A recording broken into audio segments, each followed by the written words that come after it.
Welcome, everybody. I'm Layne LaVanway, and you know what time it is. Do you like movies? Well, sit back, relax, and let's talk.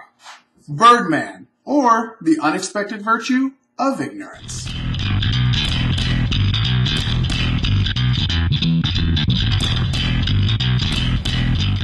What are you doing? You're supposed to be doing a review for this movie. But now you're just sitting there like a turd on a log.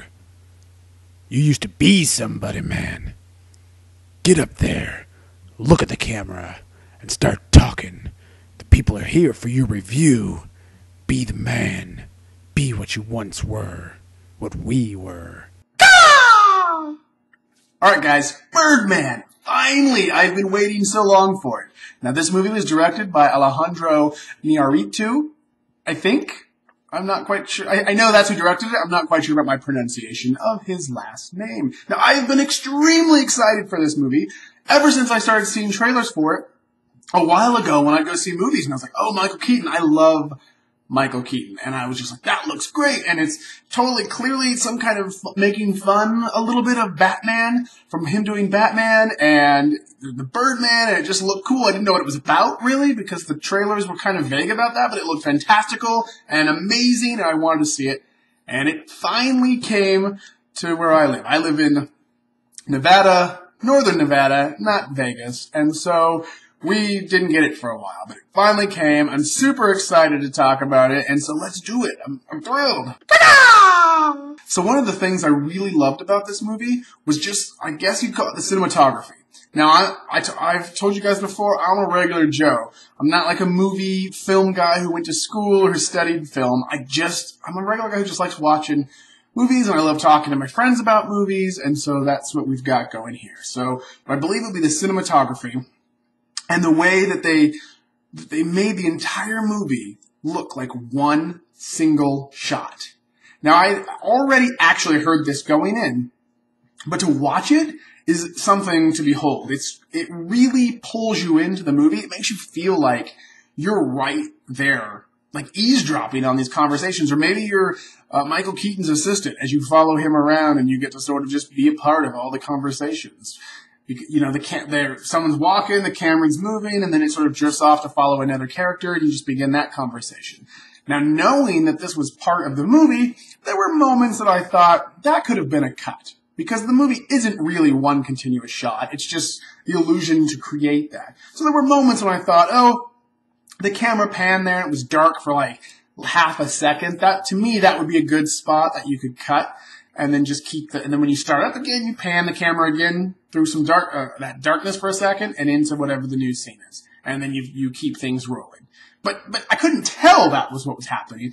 So I could be wrong in some of those instances. And there could be places where they did cut and I didn't even realize it. Like that wasn't a scene I even thought that was possible.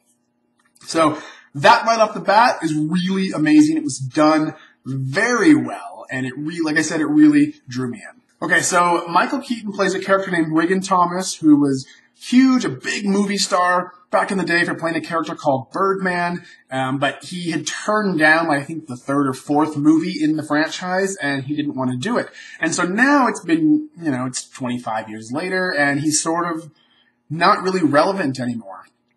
He's not the big franchise star, and he wants to feel important, he wants to feel needed.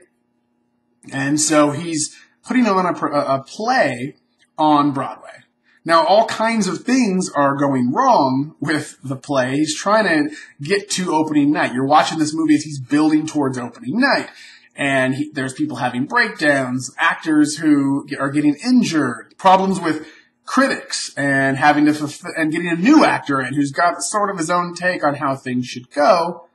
And it just creates this drama as you're following these characters along, building towards his opening night for his movie and the hope to feel relevant.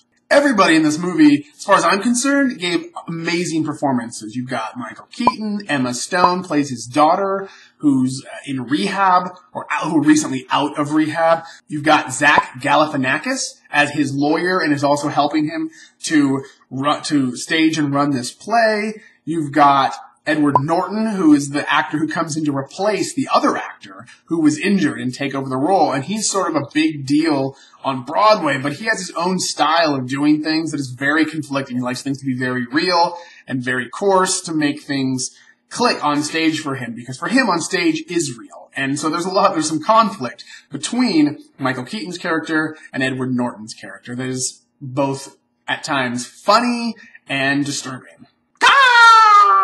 One of the other things I really liked about this movie is they reference things we know, like real life stuff. They talk about Iron Man and how Robert Downey gets to be the superhero, and how Michael Keaton's character doesn't care for that because he was a superhero. And so he's like, oh, that guy, you know, and Jeremy Renner is referenced, and people like this, people that we know right now in things that are happening right now are referenced. So you really feel the realism of what's happening, which fits well with the idea to make it all look like one continuous take. Ultimately, what I think this movie is trying to convey is the idea that we as people want to feel relevant. We want to be remembered. We want to reach out and be able to touch people with what we do. And some of us maybe have smaller scales and some of us have bigger scales. But we all want to feel important in this world and that people are interested in us and care about us. And there's a great speech by Emma Stone talking to her father as Michael Keaton, where she goes over like, that's what everybody wants, but doesn't mean we are. That doesn't mean we're relevant. Welcome to the human race. That's who we are, and that's what we want. And it's very poignant, and I really enjoyed that moment. It was very touching and harsh. A very harsh moment between them. But for me, that's sort of kind of where they were going. So there are some moments in here that are quite fantastic and fantasy type based. And I'd seen some of that in the preview and wasn't sure how that fit in. Like in the preview, there's a moment where he's walking down the street and you see him go, and then like a meteor comes crashing down and there's like this giant bird thing flying in the sky. And I was curious how that played out. And there's stuff like that right from the beginning of the movie where there's these slightly fantastical elements happening. And then sometimes you get a cutaway of other things that are happening that make you maybe believe that things are in his mind, or are they not in his mind?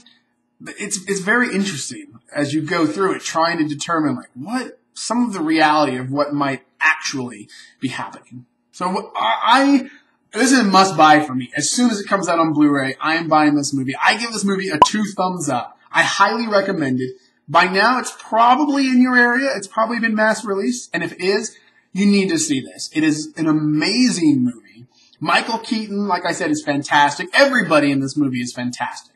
You've got to see it for that. And hopefully, this leads to some new things for Michael Keaton. Like I said, I love Michael Keaton, and this movie has made me decide I think I'm going to go and do a series of reviews based off of like his work.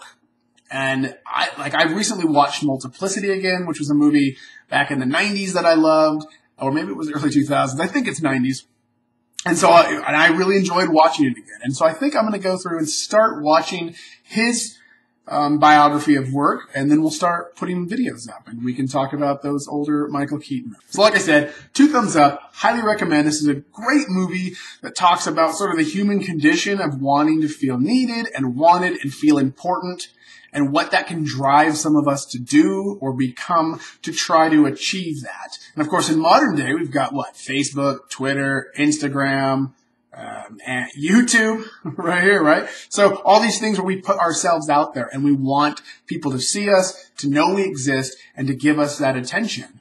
And ultimately, it's how we deal with the need for that and temper it with what are we willing to accept, and how far will we go to achieve those ends. Alright guys, so hopefully you liked the video. Go ahead and click that like button down below. And you can tune in here every week. I have several videos going up for different movie reviews. I'm doing my top 5 moments each week for the new Constantine episodes. And really, I said it earlier, but I just like talking about movies. I'm a regular guy who just wants to talk about movies that he loves or that he hates or that I want to make fun of or great one-liners. And then we can have that conversation. So go ahead and leave those comments below about what you've seen. If you've seen this movie or not, leave a comment below. What did you think of this movie? And of course, if you could be an obscure superhero like Birdman, some animal would be your superhero. What would that superhero be? Let me know down below. Alright guys, so hit subscribe so you can see all the juicy content. My shiny new forehead. The forehead's not new. just the shininess. And you can see all my weirdness here every week, talking about movies and TV and whatever comes around. Alright guys, until next time, sit back, relax, and watch more movies.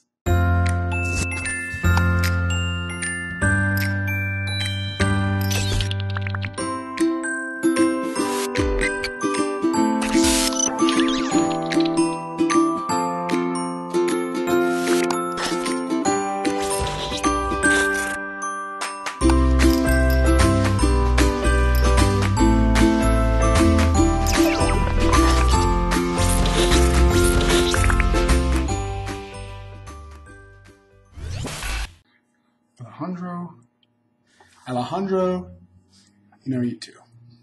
Alejandro, Alright guys, just cut that. Alright guys, I finally got to see Birdman. I was so excited, I wanted to see this movie. Now right off the bat, let's just say that this movie was directed by Alejandro Iñárritu. No, let's not say that. Alejandro Iñárritu. Alright guys, so here it is, Birdman. Now this movie was directed by Alejandro Iñárritu. Alright guys, so here it is, finally, Birdman. Now this movie was directed by Alejandro Iñárritu. Alright guys, here it is, Birdman, finally. Now this movie is directed by Alejandro Iñárritu.